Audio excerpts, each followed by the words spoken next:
السلام علیکم، میں جہازیب نذیر آپ کے ساتھ۔ دعا چار بھائیوں کی اکلوتی بہن تھی۔ بچپن میں ہی اس کے ماں باپ کا انتقال ہو گیا تھا۔ بھائیوں نے بڑے لاڈ پیار سے اس کی پرورش کی، اس کو پڑھایا لکھایا بڑا کیا۔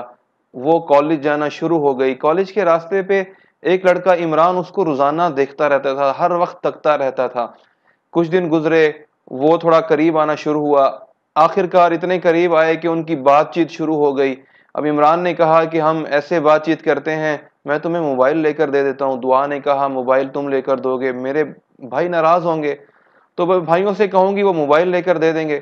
آخر دعا کو بھائیوں نے موبائل لے کر دے دیا۔ اب وہ کمرہ بند کر کے گھنٹوں کسی سے باتیں کرتی رہتی۔ جو دعا کی بھابیاں تھیں انہوں نے اپنے خاوندوں سے شکایت لگائی کہ تمہاری بہن گھنٹوں کمرہ بند کر کے کسی سے باتیں کرتی ہے۔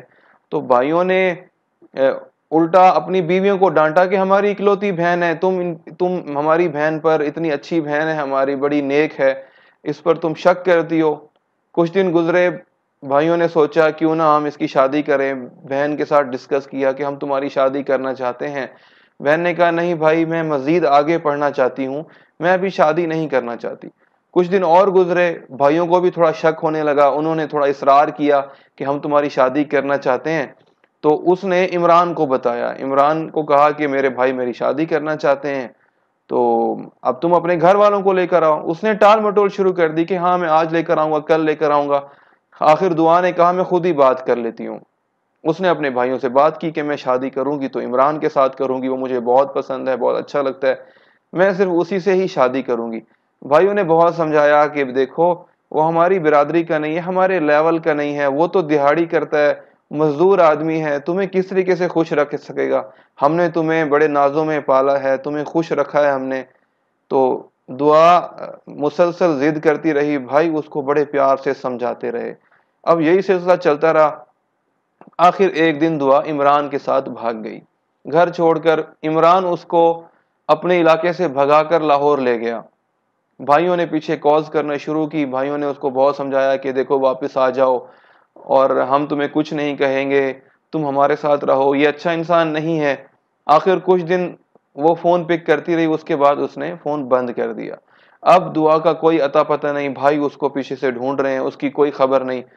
عمران صبح جاتا، عمران نے ایک کرائے کا گھر لیا لاہور میں، اس کو وہاں رکھنا شروع کر دیا۔ وہ صبح جاتا مزدوری کرنے کے لیے، شام کو آتا، سارا دن دعا اکیلے گھر میں بند رہتی۔ ہفتہ وہاں گزرا، ہفتے بعد مالک مکان نے کہا کہ میں نے مکان بیچ دیا ہے، تم مکان چینج کرو۔ اب اس کو اور کوئی مکان نہیں مل رہا تھا، تو آخر اس نے جا کر اپنی بیوی کو، دعا کو یعنی، ایک کوارٹر میں رکھا۔ اس کوارٹر میں جہاں اس کے پہلے سے دوست بھی موجود تھے، وہاں پر 3 کمرے تھے، ایک کمرے میں اس نے دعا کو بند کر دیا۔ اور اس کے دوست صحیح نہیں تھے، نشہ کرتے تھے۔ اب عمران صبح جاتا اور رات کو آتا، اور دعا کہتی کہ تم اپنے گھر والوں سے بات کرو، مجھے اپنے گھر لے جاؤ، تمہارا گھر لاہور میں ہی ہے، تمہارے ماں باپ یہاں رہتے ہیں، تو میں بھی تمہارے ماں باپ کے ساتھ رہوں گی۔ تو وہ روزانہ ٹال مٹول کرتا، اچھا آج بات کر لوں گا، کل بات کر لوں گا، ہاں میں کر لوں گا، جلدی کیا ہے، بات ہو ہی جائے گی۔ اس طرح ٹال مٹول کرتا رہا۔ آخر عمران کی اس کے گھر والوں نے کہیں اور شادی کر دی، آخر اس نے دوسری شادی کر لی۔ اب کیا ہوتا کہ دعا بیچاری کمرے میں بند رہتی، وہ صبح تھوڑی دیر کے لیے آتا، اس کو کھانے کی کچھ چیزیں دے جاتا اور پھر چلا جاتا، اور پھر اگلے دن صبح تھوڑی دیر کے لیے آتا۔ ساری رات بیچاری وہ اکیلی ایک کمرے میں بند رہتی، اس کو کمرے میں بند کر کے چلا جاتا۔ اب وہ نفسیاتی مریض بننے لگی، وہ چیخیں مارتی، وہ کہتی یا اللہ ایسی زندگی دینے سے تو موت اچھا ہے، جیسی میری زندگی ہے ایسی کسی کی زندگی نہ ہو۔ بیچاری چیختی چلاتی، جب عمران آتا اس کے آگے روتی دھوتی کہ اللہ کا واسطہ ہے میرے ساتھ ظلم نہ کرو، مجھے اپنے گھر لے جاؤ، یہاں اکیلی میں کس طرح زندگی گزاروں گی۔ لیکن اس کو سمجھ نہ آئی، وہ یہ کرنا ہی نہیں چاہتا تھا۔ جو لڑکے لڑکیوں کو بھگا کر لے جاتے ہیں تو وہ اسی طرح ہی ہوتا ہے۔ یہ میں آپ کو بالکل سچا واقعہ بتا رہا ہوں، نام میں نے چینج کیے ہیں کریکٹرز کے، لیکن واقعہ بالکل اسی طرح ہے جیسے میں بتا رہا ہوں۔ کچھ دن گزرے، آخر وہ اتنی تنگ آئی کہ وہ واپس اپنے بھائیوں کے پاس بھی نہیں جا سکتی تھی، اور عمران بھی اس کو اپنانے کے لیے پوری طرح تیار نہیں تھا، تھوڑی دیر کے لیے آتا تھا اور پھر چلا جاتا تھا۔ آخر کار ایک دن دعا نے تنگ آ کر بند کمرے میں خود کو آگ لگا لی، اور اس کی چیخیں تھیں، وہ دیواریں سننے والی تھیں، کسی نے اس کی چیخوں پکار کو بھی نہ سنا۔ آخر وہ اپنی زندگی ختم کر بیٹھی۔ اس دعا کی جگہ آپ دعا زہرا لگا دیں، نسرین لگا دیں، یہاں پر مصباح لگا دیں، یہاں پر کسی بھی ہماری بہن کا نام لگا دیں، ہر ایک کی یہی کہانی ہے۔ جو بچیاں اپنے گھروں سے بھاگ کر شادی کرتی ہیں، لڑکوں کی باتوں میں آ کر اپنا گھر، اپنے ماں باپ کو چھوڑ کر چلی جاتی ہیں، بہت بڑا قدم اٹھا لیتی ہیں۔ 90% بچیوں کے ساتھ یہی کچھ ہوتا ہے۔ تیزاب پھینک دیا جاتا ہے، کسی کو مار دیا جاتا ہے، کوئی خودکشی کر لیتی ہے، کوئی خود کو آگ لگا دیتی ہے، اور کہیں شوہر اتنا ظلم کرتا ہے، اتنی ظلم اور زیادتی کے ساتھ اس کو رکھتا تو ہے لیکن اس کو روزانہ مارتا ہے، پیٹتا ہے۔ ہمارے سامنے بے تحاشا اس طرح کے واقعات ہیں۔ اور کہیں پر وہ بیچاری تنگ آ کر گھر چھوڑ کر چلی جاتی ہیں، اور وہ وومن ہاسٹل میں رہتی ہیں اور معمولی سا کام کر کے گزارا کرتی ہیں، کیونکہ وہ پیچھے اپنے گھر واپس نہیں جا سکتی۔ اور بہت سارے کیسز میں ایسا ہوتا ہے کہ وہ کال گرل بن جاتی ہیں، اور بہت سارے کیسز میں ایسا بھی ہوتا ہے کہ ان کو بیچ دیا جاتا ہے، وہ کسی گینگ کے ہتھے چڑھ جاتی ہیں۔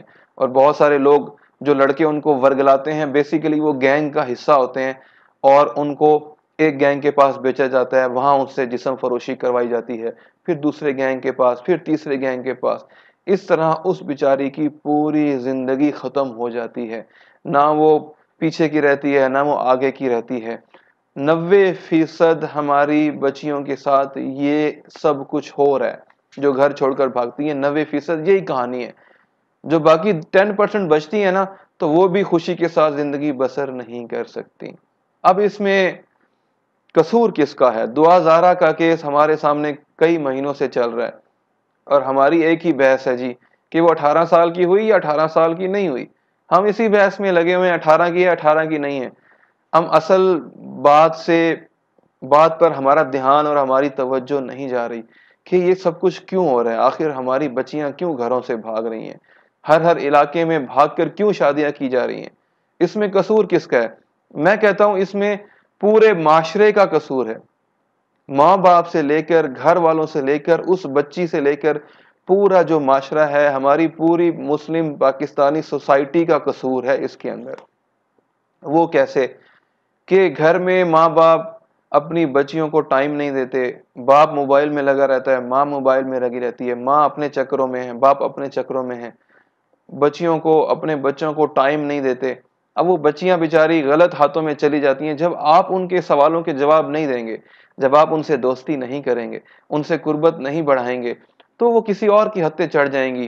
اور 90% باہر درندے بیٹھے ہوئے ہیں جو اس طریقے سے لڑکیوں کو ورگلاتے ہیں سوشل میڈیا کے تھرو، وہ موسٹلی گینگ کا حصہ ہوتے ہیں، وہ درندے ہوتے ہیں، وہ ان سے ناجائز کام کروانا چاہتے ہیں، پیسے کمانا چاہتے ہیں۔ تو ماں باپ کا پہلا قصور کہ وہ اپنے بچیوں کو، اپنے بچوں کو ٹائم نہیں دیتے، وہ غلط ہاتھوں میں چڑھ جاتے ہیں، وہ غلط ہاتھوں کے اندر جا کر ان کا اعلی کار بن جاتے ہیں۔ دوسرا قصور، ان پر چیک اینڈ بیلنس نہیں رکھتے کہ ہمارے بچے آخر کیا کر رہے ہیں، ان کے مزاج میں تبدیلیاں آ رہی ہیں، وہ موبائل پر گھنٹوں گھنٹوں کس سے باتیں کر رہے ہیں، اس میں ہماری کوئی دلچسپی نہیں ہوتی۔ تیسرا قصور، جب بچوں کی شادی کی عمر ہو جاتی ہے تو ماں باپ شادی میں انٹرسٹ ہی نہیں لیتے، شادی جلدی کرنا ہی نہیں چاہتے۔ بہت سارے کیسز میں بچے بچیاں خود کہتے رہتے ہیں ماں باپ سے کہ اللہ کا واسطہ ہے ہماری شادی کریں، ہم پاکیزہ زندگی گزارنا چاہتے ہیں۔ بہت سارے ایسے کیسز ہیں میرے سامنے، لیکن ماں باپ کو شادی کرنے میں، حلال زندگی شروع کروانے میں کوئی انٹرسٹ ہی نہیں ہوتا۔ میرے نبی نے فرمایا کہ بچی کی شادی کرنے میں جلدی کرو، جب اس کے جوڑ کا خامند مل جائے فوراً نکاح کرو، فوراً سے پہلے اس کا نکاح کر کے اس کو اپنے گھر کی طرف رخصت کرو۔ تو شادی کرنے میں دیر کرتے ہیں۔ جب وہ جوان ہو جاتی ہے بچی تو، یا بچہ یا بچی، تو ان کی ضرورت ہے، ان کی جسمانی ضرورت ہے، وہ کیسے پورا کریں گے؟ اگر آپ حلال طریقے سے نکاح نہیں کروائیں گے تو وہ حرام طریقے سے پورا کریں گے، اور حرام طریقے سے پورا کریں گے تو یہ سارے واقعات ہمارے سامنے آتے رہیں گے۔ اور معاشرہ، سوسائٹی جس طرح عورت کو اچھالتی ہے، جس طرح جو بچی گھر سے باہر نکلتی ہے میڈیا اس کو اچھالتا ہے۔ دعا زہرا کے کیس میں کس طریقے سے میڈیا نے پروموٹ کیا، یوٹیوبر نے کس طریقے سے پروموٹ کیا کہ تو شیرنی لگی ہے، تو شیرنی کی بچی ہے، تو گھر چھوڑ کر بھاگی ہے، تو نے اپنی مرضی سے شادی کی ہے، اور اس کو بھی پتا ہے کہ پیچھے اس بچی کے ساتھ، دعا زہرا کے ساتھ ہو کیا رہا ہے۔ اب تو کھلم کھلا سب لوگ کہہ رہے ہیں کہ وہ کسی گینگ کے ہتھے چڑھ گئی ہے۔ جو اس کو آگے بیچنا چاہتے ہیں، اس سے جسم فروشی کروانا چاہتے ہیں. اور آج کل تو ایسا ہو رہا ہے کہ جسم فروشی بھی کرواتے ہیں، ان کی گندی ویڈیوز بھی بناتے ہیں، ان ویڈیوز کو ایک تو بیچا جاتا ہے، دوسرا انہی ویڈیوز کے ذریعے اسی بچی کو بلیک میل بھی کیا جاتا ہے کہ ہم تیری گندی ویڈیوز لیک کر دیں گے، تیری کوئی عزت نہیں رہے گی. تو معاشرے کو چاہیے کہ ایسی بچیوں کو سہارا دے، ماں باپ کو چاہیے کہ ایسی بچیوں کو ٹرسٹ دے کہ بیٹا کوئی بات نہیں، جو ہو گیا سو ہو گیا، تو واپس آ جا. دعا زارا کے ماں باپ بیچارے یہی کچھ کر رہے ہیں. اب پورا معاشرہ اس کو پروموٹ کرتا ہے. ہمیں پتا ہے کہ معاشرے کے اندر ایسے افراد موجود ہیں جو اس بے حیائی کو پروموٹ کر رہے ہیں. ہمارے ٹی وی چینلز کے اوپر اس طرح کے اشتہارات دکھائے جاتے ہیں جس میں کہ وہ بچی گھر سے جانے لگتی ہے، ماں کہتی ہے بیٹا اپنے باپ سے تو پوچھ لے، اپنے باپ سے اجازت لے کے گھر سے جا. تو وہ بیٹی بڑی حقارت سے اپنی ماں کو دیکھتی ہے کہ پتہ نہیں اس نے کیا کر دی ہے، اور وہ گھر سے ایسے ہی چلی جاتی ہے بغیر اجازت کے، جا کر وہاں کرکٹ کھیلتی ہے اور بڑی فاسٹ بالر بن جاتی ہے. اشتہار میں دکھایا جاتا ہے کہ وہ آ رہی ہے اور بھاگتی ہوئی آ رہی ہے، اور وہ اس اینگل سے اس کو دکھا رہے ہوتے ہیں، فرنٹ کے اینگل کے بڑی اٹریکشن کریٹ کر رہے ہوتے ہیں عورت کے ذریعے. اس کو فاسٹ بالر بنا دیتے ہیں، اس کو ٹرافی ملتی ہے، وہ جیت جاتی ہے، ٹی وی پر اس کے انٹرویوز آنا شروع ہو جاتے ہیں، اور یہ دکھایا جاتا ہے کہ دیکھو یہ اپنے باپ کی اجازت کے بغیر گھر سے نکلی ہے اور یہ باہر نکل کر کرکٹر بن گئی ہے، اس کی مرضی، جو مرضی کرے، اس کی آزاد زندگی ہے. تو اس کے اندر اس گناہ میں پورا معاشرہ شامل ہے. دعا زارا کے کیس میں ہماری ریاست کو پتہ ہے، ریاستی اداروں کو پتہ ہے، ہماری ایجنسیز بہت سٹرونگ ہیں، ان کو پتہ ہے ہر چیز کا کہ یہ کون سا مافیا ہے جو بچیوں کو اس طرح ورگلاتا ہے، بچیوں کو اٹھاتے ہیں، بچیوں کی ویڈیوز بنائی جاتی ہیں، ان سے جسم فروشی کروائی جاتی ہے. ریاست کو پتہ ہے، ریاستی اداروں کو پتہ ہے، ایجنسیز کو پتہ ہے، وہ پھر بھی کچھ نہیں کرتے. ان وکیلوں کو پتا ہے، ان ججز کو پتا ہے، پورا ایک مافیا کریٹ ہو چکا ہے، اس میں سب قصوروار ہیں. اللہ کی قسم کھا کر کہتا ہوں کہ اس وقت ہم جس جگہ پہنچ چکے ہیں یہاں پر اللہ کے عذاب کا انتظار کریں. کسی وقت بھی اللہ کا عذاب آئے گا اور ہمیں پکڑ لے گا. کیونکہ ہم دور جاہلیت میں جو سنا کرتے تھے کہ اپنی بچیوں کو زندہ دفنایا جاتا ہے، اس سے برا سلوک ہم لوگ اپنی بچیوں کے ساتھ کر رہے ہیں. میں پریشان ہوتا تھا کہ کوئی اپنی بچی کو کیسے زندہ دفنا سکتا ہے. ہم پورا پاکستانی معاشرہ اپنی ماؤں، بہنوں، بیٹیوں، اپنی ہی بچیوں کے ساتھ یہ سلوک کر رہے ہیں، اور ریاست اپنی ہی بچیوں کے ساتھ یہ سلوک کر رہی ہے. تو اب بتائیں اللہ کا عذاب آئے گا کہ نہیں آئے گا؟ آئیے ہم سب مل کر اس میں اپنا کردار ادا کریں. غیر ضروری باتوں میں روزانہ پڑے رہتے ہیں کہ دعا نے یہ کہہ دیا، اس کے ماں باپ نے یہ کہہ دیا، آج اس نے یہ کر دیا، اور وہ جو لڑکا ظہیر ہے اس نے یہ کہہ دیا جی، اور بڑے پیار سے رہ رہے ہیں، اس نے یہ گفٹ دے دیا. یہ سب باتیں ہیں، یہ سب ڈرامہ ہے، یہ سب میڈیا کے چکر ہیں. اصل بات آپ کو، اصل کہانی کوئی نہیں بتاتا کہ اس دعا کے ساتھ جو بدترین سلوک ہو رہا ہے، وہ بیچاری اس وقت اتنی بری حالت میں ہے کہ وہ نہ مر سکتی ہے نہ جی سکتی ہے. یہ کوئی نہیں بتاتا کہ میری پیاری بہنوں، میری بیٹیوں، گھروں سے بھاگ کر شادیاں مت کرو، چاہے جو مرضی ہو، گھروں سے بھاگ کر شادیاں مت کرو. اپنے ماں باپ کو کانفیڈنس میں لو، اعتماد میں لو. اور ماں باپ سے یہ کہتا ہوں کہ ہمارا اسلام کہتا ہے اپنی بچی سے، اپنی بیٹی سے شادی کرنے سے پہلے پوچھو. حضرت علی رضی اللہ تعالیٰ عنہ کا رشتہ آیا، میرے نبی نے کیا کیا؟ فوراً گئے فاطمہ رضی اللہ تعالیٰ عنہ کے پاس. کیا فاطمہ جیسی بیٹی نے انکار کرنا تھا؟ کہا بیٹی تیرے لیے علی کا رشتہ آیا، تو کیا کہتی ہے؟ پوری امت کو سبق دیا کہ بیٹیوں سے پوچھو، بیٹیوں کو اعتماد میں لو، کانفیڈنس میں لو، ان سے پوچھ کر ان کے رشتے کرو، ان کی شادیاں کرو، زبردستی ان کی شادیاں مت کرو. اللہ تعالی ہمارے پورے معاشرے کو سمجھ عطا فرمائے. اس کام کو بریک لگنی چاہیے، اس کو بریک لگنی چاہیے، اس کو روکنا چاہیے. اور روکنے کے لیے مجھے، آپ کو اور اس پورے معاشرے کو اپنا کردار ادا کرنا ہے. پورا معاشرہ جب تک اس میں اپنا کردار ادا نہیں کرے گا تو ہمارا معاشرہ یہ جنگل بنتا چلا جائے گا اور ہم اس دلدل میں پھنستے چلے جائیں گے. جس طرح یورپ کی عورت بیچاری بہت مسکین ہے، باہر سے تو دکھاتا ہے میڈیا آپ کو کہ خوش ہے، وہ بیچاری بوڑھی ہو جاتی ہے اور بوڑھی ہونے تک وہ بوائے فرینڈ گرل فرینڈ کے چکر سے باہر نہیں آ سکتی. اس کو کوئی گھر نہیں ملتا، اس کو شوہر نہیں ملتا، ٹیشو پیپر کی طرح اس کو یوز کر کے پھینک دیا جاتا ہے، اور آخر کار وہ اولڈ ہوم میں بڑھاپا گزارتے ہوئے روتے روتے وہاں پر اپنی زندگی ختم کر دیتی ہے. ہم چاہتے ہیں کہ ہمارا معاشرہ بھی ایسے ہو. اگر ہم یہ چاہتے ہیں ہمارا معاشرہ بھی وہی یورپین جیسا معاشرہ ہو تو پھر انتظار کریں کیونکہ ہم تو مسلمان ہیں. اگر ہم مسلمان ہو کر بھی ایسے معاشرے کی تمنا رکھیں گے تو اللہ کے عذاب سے ہمیں کوئی نہیں بچا سکتا. اللہ کا عذاب تو ایک دن آئے گا. آئیے مل کر اس میں اپنا کردار ادا کریں, اس میں ایک دوسرے کی مدد کریں. جہاں پر آپ ان اٹریکٹیو اشتہارات کو, جس میں لڑکیوں کو دکھایا جا رہا ہے, جس میں بچیوں کو دکھایا جا رہا ہے, جس میں ان بچیوں کو دکھایا جا رہا ہے کہ جو گھروں سے بھاگ رہی ہیں, جیسے آپ ان اٹریکٹیو اشتہارات کو شیئر کرتے ہیں, لوگوں تک پہنچاتے ہیں, ملین میں ویوز ہوتے ہیں, ملین لوگ ان کو دیکھتے ہیں, اس میں اٹریکشن ہے نا. اس ویڈیو کو بھی لوگوں تک پہنچائیں, لوگوں میں اویئرنیس کریٹ کریں, اور اس طرح کی زیادہ سے زیادہ اور ویڈیوز بنائیں جہاں پر بیٹھیں اس طرح کی اویئرنیس کریٹ کرنے کی کوشش کریں.